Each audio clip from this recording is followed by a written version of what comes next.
You are all conscripts, you served in the Russian army. Were you all transferred to reinforce the borders in the Kursk region, or what was it like? Yes, to reinforce the borders. We were thrown in to strengthen the borders, that's all. All of you? Yes. You weren't together? No, we're from different battalions.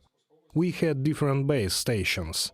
But are you all from the Kursk region and they sent you there? What did they tell you and what's official? What was the reason? Reinforcing of the border, that's it. There was no talk about potentially some sort of offensive, a breakthrough? No. We were told about it on the 2nd of August. They said there would be a breakthrough on the 10th, but later they said it was fake information and that was it. Who said it was supposed to happen? The High Commander said so, I think. Well, our lieutenant told us. He said there could potentially be a breakthrough in your positions on the 10th? Yes, to Kursk. In general, in the Kursk direction, there was to be an offensive.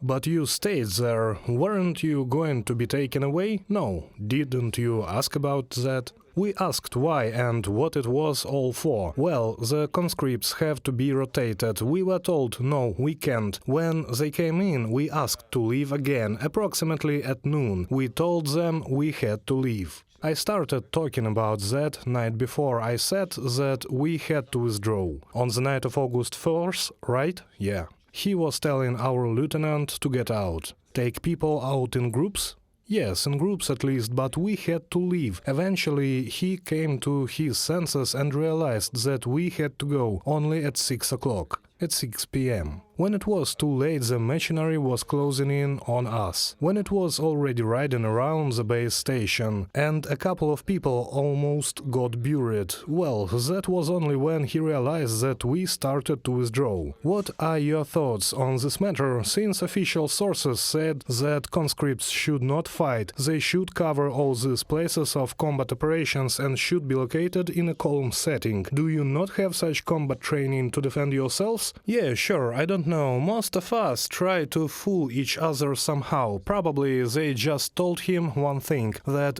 there were no conscripts, and in the end we were thrown in because there were no people. But when we watched the news, they said that there were conscripts. He doesn't know what's going on. What kind of conscripts? There shouldn't be any. If you just look at him, you see that he doesn't understand what happened and how it happened.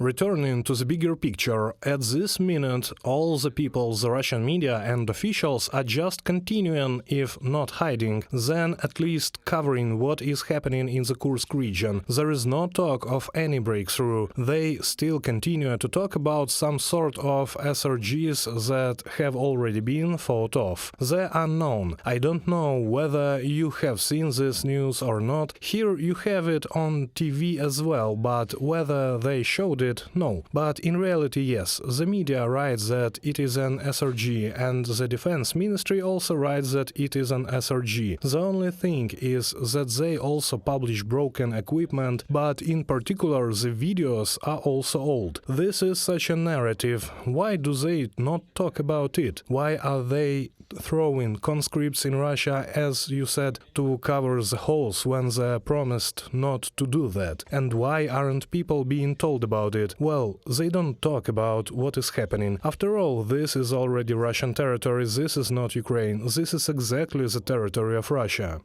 Specifically about this, what they're trying to cover with that is people panic, because if people start to panic, there will be chaos, and there will be just such a global upheaval, and now in fact it is beginning. Most of the people who are conscripts now, all parents are worried because they do not know where their sons are. That's the first thing. Some of them didn't even know they were on the border. My mom, for example, did not know that I was on the border. My father only knew. Some people have the same thing. There's going to be such a global upheaval purely because if all parents rise this issue and find out how many boys are dead.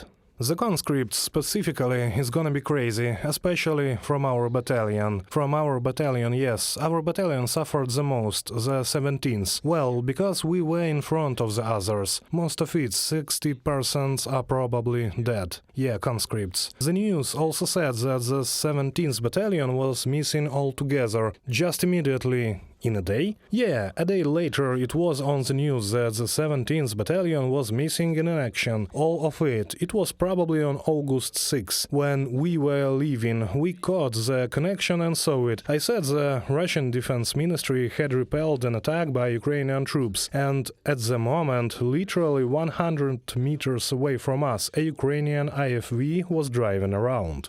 It wasn't driving around, it was coming in. For half an hour there was a convoy coming in, and that convoy was in front of us. For half an hour it's been driving, and we were like, yeah, but you didn't react to it? For what reasons in general? Did you have any equipment, ammunition, any weaponry to repel such breakthroughs or attacks from outside? Such like, no. None of those. Like if an SRG came in, or infantry exactly, just infantry. Someone else could have done something, but then again, we're conscripts, we have no training, and we've got paratroopers coming in. There's a difference in that respect too. And then there's the equipment. I've talked to people, other reinforcement troops, who tried to shoot at the equipment with RPGs and something else. With TOWs.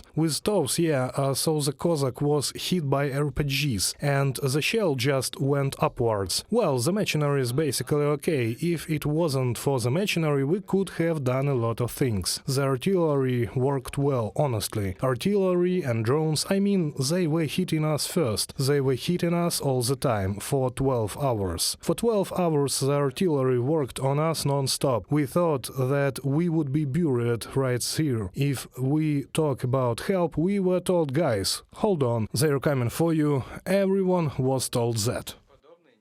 And they came for us, but from another side. Yeah, from another side, Ukrainian forces. And then they told us the reserve can't come because it's mined. We were like, where should we go? Ultimately, we went to the backup point, which was like an evacuation spot.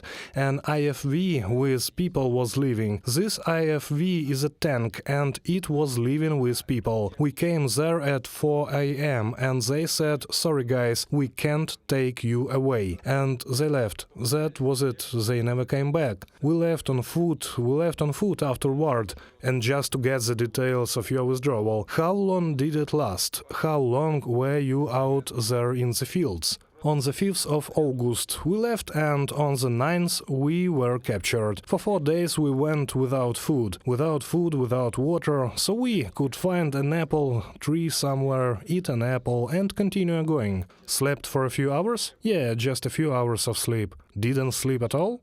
And in the woods near the river we slept on the ground next to the swamp, all wet. Then we entered the house, because it couldn't have gone any further. There was water there, some water, food. We had a snack, slept and ate. We entered it in the morning. Whose house was that?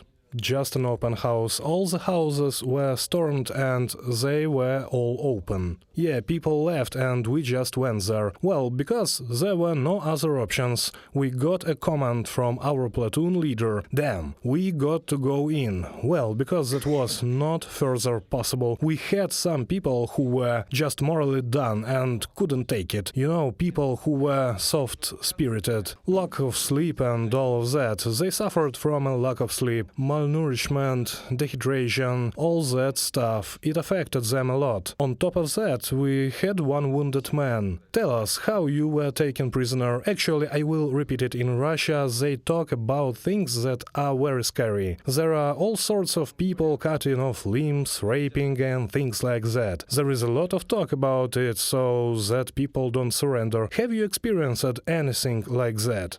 No, I mean when we were taken. First of all, it was pointless for us to do anything. We were surrounded by a platoon. There were 25 men when we got out. We were shocked by that. We were at the house at that moment, and if we tried to fight, they were ready to throw grenades at us. That's what we heard, and they started storming the house, so there was no point in fighting or anything like that. We decided that we should surrender after all, either death or surrender. And all the boys are young, so we surrendered. They got us hydrated, fed us, gave us a smoke. They treated us like human beings, not as an enemy, but just as a human being. They realized that today we're in this place, tomorrow they could be there, you never know. Yeah, they just have an understanding that we're all human. Humanity should always be there, in every situation. If it is a war or not a war, humanity must always be there. I don't need this war, neither do all the boys sitting here. Just like the people who live over there, the people we came here with. Nobody needs this war, it's just a formality for them, but for us it's death.